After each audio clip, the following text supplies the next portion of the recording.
What's up guys, it's DarkArmedDuelist and today doing a Dinomorphia deck profile. So I'm really excited to do this one for you guys because this deck is an amazing trap deck that summons out all sorts of awesome boss monsters like Rexterm, which is basically a one-sided skill drain. So without further ado guys, don't forget to like, comment, subscribe, hit the bell in there so you can become part of the notification squad, and definitely check the Patreon down in the description below for all those awesome rewards. Linking your name, description, every single video, getting assigned cards in the mail, and even getting to request a deck profile every single month to your Patreon. So without further ado, let's get straight on into this. So first off, we're going to be playing 3 copies of Therizia. Therizia is an amazing 3-of in the build because this card is the best normal summon in the entire deck. Is if this card is normal or special summoned, you can set a Dinomorphia trap directly from your deck to your spell and trap card zone. Then if your life points are 2,000 or less, this card gains 500 attack points, which is a great ability to instantly set the exact Dinomorphia card you need to your side of the field. We then play 2 copies of Diplos. Diplos is great as a 2-of in the build, but you really only need 2 copies of this card. It has the ability if it's normal or special summon, you can send a Dinomorphia card from your deck to the graveyard, and if your life points are 2,000 or less, inflict 500 points of damage to your opponent, which is a pretty cool ability to send the exact card that you need because our Dinomorphia traps actually have really cool graveyard effects to prevent damage. We then play a single copy of Miscellaneousaurus. Misk is a good 1-of in the build to be able to use to make sure you can go uninterrupted by using this card in your hand, sending it to the graveyard, and making sure your opponent basically cannot respond to your card's effects of your dinosaur cards, which is really cool, because it has the ability that during the main phase, you can actually send this card from your hand to the graveyard, and during the main phase, dinosaur-type monsters you control are unaffected by your opponent's activated effects, which is a really cool ability to protect your dinosaur cards while they're going off. We then play 2 copies of Lord of the Heavenly Prison.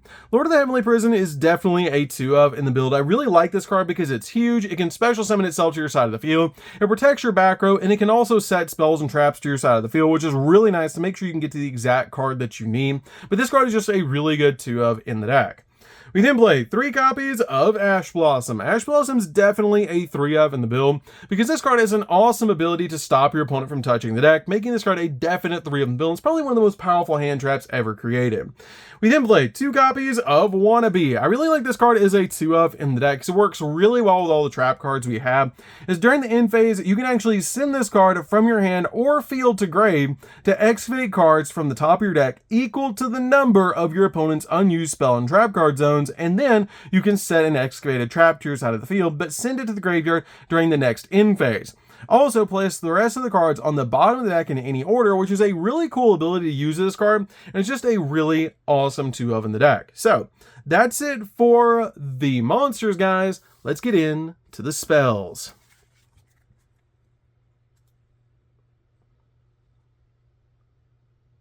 So for the spells, we're just going to be playing 3, and that's going to be 3 copies of Pot of Duality. Pot of Duality is great as a 3-of in the build because we only really special summon during our opponent's turn because we're going to summon our fusion monsters off our copies of our trap cards, meaning we have to sup them to our side of the field and then activate them during our opponent's turn. And this card is really good because all that you have to give up for this card is not being able to special summon for the turn, and we just reveal basically or excavate the top 3 cards of our deck and add one of them to our hand, which is a really cool ability. I really like Duality in this deck over any of the other pot cards, but it's a really awesome card in this build. So that's it for the spells, guys. Let's get into the traps. So for the traps, guys, we're going to start off with 2 copies of Trap Trick.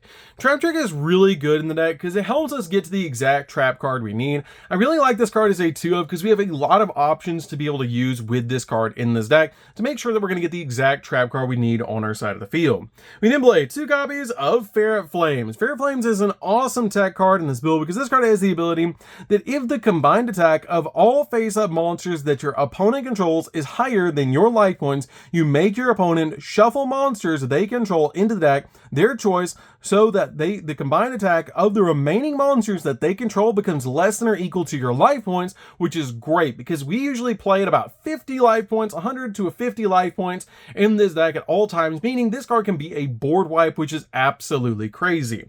We then play a single copy of Dinomorphia Alert.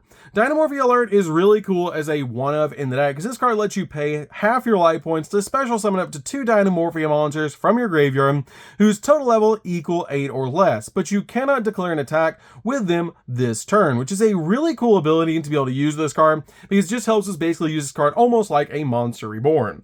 We then play a single copy of Brute. Brute is really good in the deck because it helps us pop cards on the field, which is why we play this card as a 1-of in the deck. It does require us to pay half our life points, but that's not that big of a deal in this deck. We then play a single copy of Sonic. Sonic is really good as a counter trap. I absolutely love this card as a 1-of in the build. Is when your opponent activates a spell or trap card while you control a Dinomorphia monster, pay half your life points to negate the activation. If you do destroy that card, then destroy one Dinomorphia monster you control, which is not that big of a deal because it does negate that spell or trap card, which is very important. We then play 3 copies of Dinomorphia Intact. Intact is one of my favorite cards in this entire deck because this card is amazing to help us keep going.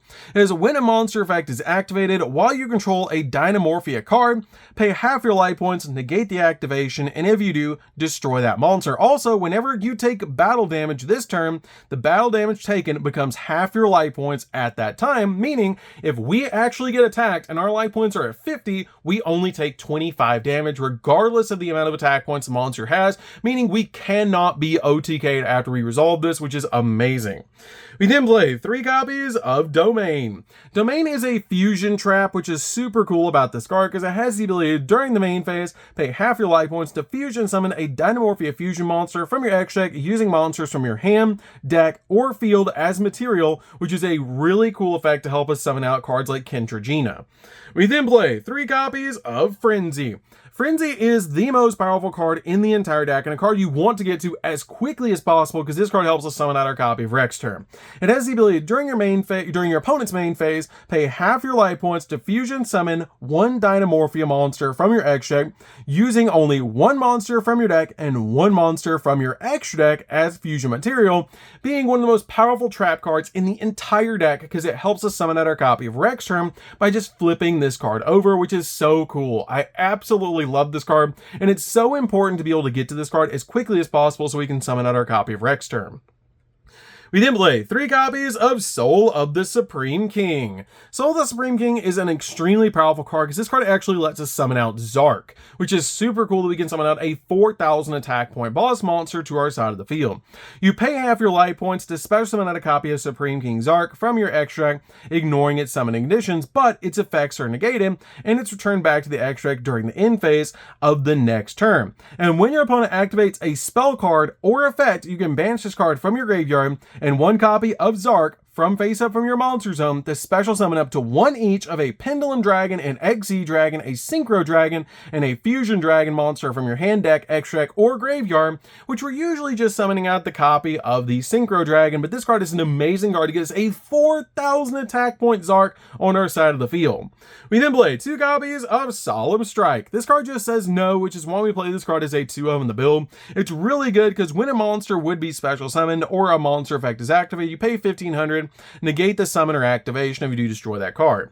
We then play 3 copies of Solemn Judgment. Judgment is definitely a 3-of in the build because this card literally just says no, and I love that about this card by paying half your life points, and as long as you're in the game, just like any of these cards, the whole concept of the deck is as long as you are still in the game, we always have half to pay, which is so cool, meaning that these cards can all resolve, which is really nice to be able to do, except for something like a copy of Strike that specifically requires 1,500. So that's it for the deck, guys. Let's get into the extra deck.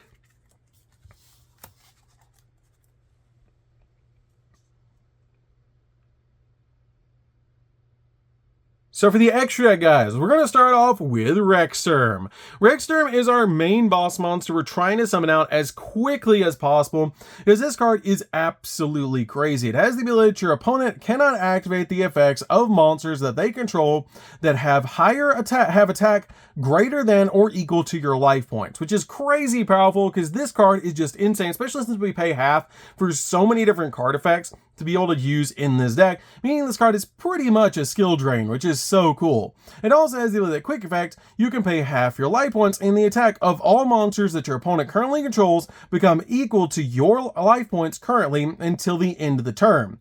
And if this card is destroyed by battle or by card effect, you can actually special summon a level 6 or Dinomorphia monster from your graveyard, which is a really cool ability. We then play 3 copies of Kentragina. Kentragina is so cool in the deck as a 3-of because this card basically copies the effects of your trap cards, and it actually loses attack equal to your life points, and you can only use its effects once per turn. That during the main phase, quick effect, pay half your life points and banish a Dinomorphia normal trap from your graveyard, and this card's effect becomes that trap's effect when it's activated, which is a really cool ability. We then play 2 copies of Stealthbergia. Stealthbergia is definitely a 2-of in the deck, because this card has the ability, while your life points are 2,000 or less, you do not have to pay life points to activate trap cards or Dinomorphia monster effects, which is just a really cool ability to use, but I feel like 2 is really all you need. We then play a single copy of Zark. Zark is so we can summon this card off of Soul of the Supreme King, which is why we play this card as a 1-of. You're never going to get its effects to go off, you're just using this card as a big 4,000 attack point boss monster. We then play a single copy of Crystal Clearwing Synchro Dragon. This card is amazing because we can summon this card off of the Soul of the Supreme King, which is why we play this card as a 1-of in the deck. We play a single copy of Crystal Wing Synchro Dragon. This is also a really good 1-of that we have as an option to be able to summon off of Soul of the Supreme King. You're never actually synchro summoning into either one of these cards. You're always summoning them off of Soul of the Supreme King, which is why we play them at 1 each in the deck, because they're good options to summon out to your side of the field. We then play a single copy of Psychic in Punisher. You can use a level 8 plus a hand trap like an Ash Blossom to make this card, and since we pay life points down to like 25 usually in this deck to be able to go in for game, this card can come out and be absolutely huge to help us OTK. We then play a single copy of Logia. This card is just a great walking negate in the deck. We play a single copy of Dolka, same reason as Logia, it's just a really good negate that we can summon to our side of the field extremely easily. And then finally, a single copy of Bagooska. Bagooska is just great in this deck as a 1-of because this card is easy to throw in defense position and slow down the game and back it up with a bunch of different trap cards while we're getting to our copy of Rexterm. So, that's it for the deck, guys. I hope you enjoyed. This deck is super fun to be able to play. If you guys have never played a Dinomorphia deck before, you should definitely give this deck a try because it's really fun to be able to play. It's absolutely crazy how powerful it is to be able to just control the board with all of our different cards like Solemn Judgment, Solemn Strike, and cards like Rexterm being able to control the board. And I absolutely love Intact being able to just basically be almost like a copy of Strike, which is just really, really nice. So, that's it for this one, guys. Don't forget to like, comment, subscribe. Hit the bell there so you can become part of the notification squad, and we'll see you guys in the next video. See you later, guys.